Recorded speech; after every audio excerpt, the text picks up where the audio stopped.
Attention à tous, c'est votre compatriote Héritier Mangala. Comme je vous avais bel et bien dit dès le début de l'ouverture de ma chaîne YouTube, que sur cette chaîne, on ne fera pas vraiment des grandes choses, des choses difficiles, les choses compliquées. On commencera à faire les choses un peu plus faciles, les choses négligées, mais avec de la hauteur, avec grandeur. Aujourd'hui, je viens vous montrer comment protéger votre discussion sur WhatsApp. Admettons que vous avez toujours l'habitude de transférer les messages d'humour, peut-être d'autres conversations avec des amis, des collègues, mais d'un coup tu te rends compte que parmi les gens sélectionnés, tu as aussi envoyé à ton patron. Alors, ce qui n'est pas bon, tu risques d'être viré un jour à cause de cette bêtise, disons.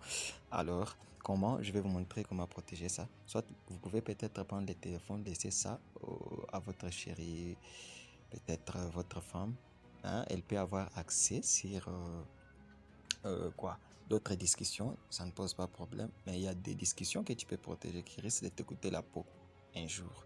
C'est pourquoi je vais vous montrer comment protéger ça dans moins de 5 minutes. Allez, c'est parti. On lance ensemble WhatsApp. Moi, j'utilise WhatsApp plus. Je lance WhatsApp. Vous voyez, comme vous pouvez le voir, il y a beaucoup de gens, des contacts. Je peux par exemple entrer là. Vous voyez que j'entre facilement. Lorsque j'entre sur l'autre, ça passe je passe facilement. Alors, je voulais, admettons que le monsieur que j'ai écrit, euh, papa Philo ici, n'est-ce pas? C'est lui mon patron. Je ne veux pas c'est que à chaque fois quand j'entre là, j'accède directement à notre conversation facilement. Soit toute personne qui peut toucher mon téléphone, entrer sur WhatsApp, ne peut pas accéder facilement au, à nos conversations. Alors, on va protéger ces contacts sur WhatsApp avec l'empreinte digitale, avec le PIN, avec le mot de passe, ça dépend, avec le chemin, ça dépendra de vous. Allez, c'est parti. J'entre dans notre discussion avec Papa Philo.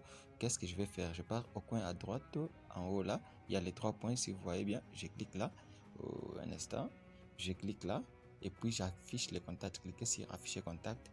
Une fois cliqué sur afficher contact, vous voyez là on a écrit sécurité. Je clique sur sécurité. Jusque là d'abord, regardez bien. On a écrit sécurité, non. Donc on veut maintenant ajouter la sécurité. Je clique là, les patterns, c'est les schémas. Si je mets ces schémas comme ça, je clique, je mets ces schémas comme ça. Vous voyez même à côté là, il y a une clé déjà. Oh là là. Je mets ces schémas, constatez, comme vous pouvez le constater, à côté là, il y a déjà une clé. Il y a déjà une clé, regardez bien. Alors, je sors de cette discussion, on me demande de mettre les schémas. Je dessine ce que j'avais déjà mis comme schéma. Je rentre. Regardez bien. Regardez bien là. Quand j'entre dans d'autres discussions, j'accède facilement. Alors, je cherche Papa Philo, que j'avais écrit. Papa Philo. Ok, il est là.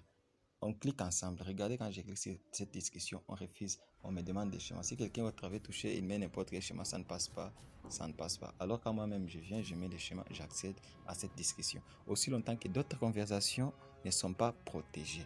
Alors on va encore essayer d'y ajouter une autre personne. J'ai vu Monsieur Philippe m'appeler. On entre là. Oh là là là là. On entre là, c'est Monsieur Philippe. Vous voyez que j'accède facilement sur nos conversations. Alors je vais protéger les conversations de Monsieur Philippe parce que c'est un gars bien. J'aime pas souvent lui déranger à n'importe quelle heure. Mais regardez quand je suis en train de faire les titres, c'est lui qui m'appelle. Je clique sur les trois points comme on l'a fait. Et cette fois-ci, on va mettre, on affiche les contacts. J'affiche les contacts comme je le fais. Qu'est-ce que j'ai fait? Afficher contact en haut. Je clique sur afficher contact. Je pars.